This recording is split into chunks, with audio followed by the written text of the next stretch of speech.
Bonjour à toutes et à tous, ce podcast vous est présenté par Franck Gonzalez.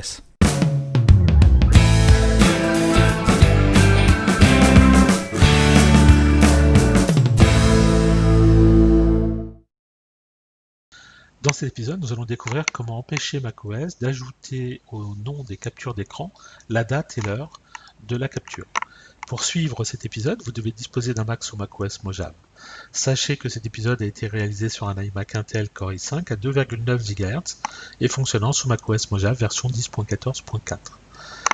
Alors, vous savez que sous macOS, on est capable de faire des captures d'écran de plusieurs façons. Ça peut être par la ligne de commande, ça peut être par l'application qui s'appelle capture d'écran, ça peut être également par des raccourcis clavier, Command Shift 3, Command Shift 4 sont des exemples de raccourcis clavier qu'on peut utiliser pour faire des captures.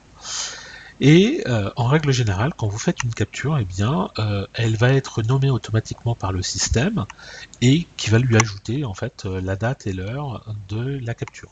Exemple, ici j'ai une fenêtre qui est ouverte, je fais une capture, commande Shift 4, barre d'espace, je valide, j'enregistre ici mon document et vous voyez au niveau du nom, ça s'appelle capture d'écran, puis la date, heure, minute, seconde. Donc si vous le souhaitez, vous pouvez éventuellement demander au système de ne pas vous ajouter la date et l'heure. Pour cela, alors je vais laisser le fichier d'ailleurs, à la rigueur je vais le laisser pour le moment. Pour cela, vous avez une commande terminale qui s'appelle defaults, qui vous permet d'écrire dans une préférence qui s'appelle com.apple.screenCapture. Et ici, vous avez un attribut qui s'appelle includeDate qui vous permet de dire c'est oui je le mets ou non je le mets pas. Donc par exemple, quand vous mettez 0, ça veut dire que vous ne le voulez pas. Quand vous mettez 1, ça veut dire que vous le voulez. C'est-à-dire que vous reprenez le fonctionnement standard par défaut de macOS. Donc on va tester immédiatement cette commande en faisant un copier et un coller dans le terminal. J'ai pas de retour à l'écran de ma commande, donc ça généralement ça veut dire que la commande a bien été correctement interprétée. Je vais faire immédiatement une nouvelle capture, commande Shift 4, barre d'espace, je clique et je clique sur terminer. Et ici vous voyez ça s'appelle bien capture d'écran. Alors ça s'appelle capture d'écran. Si j'en fais une autre, je valide, ça s'appelle capture d'écran 1 et puis ainsi de suite, ça va s'incrémenter tout simplement.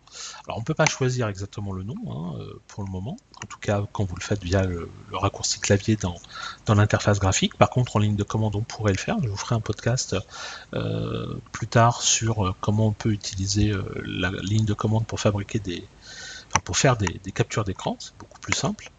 Mais là voilà, pour l'interface graphique ça fonctionne comme ça. Alors si on voulait revenir au fonctionnement par défaut, donc je rappelle que la commande ça sera exactement la même, sauf qu'à la fin vous mettez 1, on valide, on refait une capture pour vérifier que le système a bien compris, je valide par ma commande et voilà, je vois bien ici le nom de mon fichier, puis suivi de la date, l'heure, minute, seconde, donc ça fonctionne parfaitement. Moi je m'en sers quand je fais des supports de cours, en fait j'ai pas besoin qu'ils me rajoutent la date et l'heure, j'ai absolument pas nécessité de ça. Donc voilà comment on peut le faire très simplement grâce à la commande defaults encore une fois. Merci d'avoir suivi cet épisode. Si vous souhaitez en connaître davantage sur l'utilisation de macOS ou d'iOS, merci de consulter notre site web à l'adresse www.agnosis.com et suivez les thèmes formation macOS Mojave ou formation iOS depuis la page d'accueil. À bientôt pour un prochain épisode.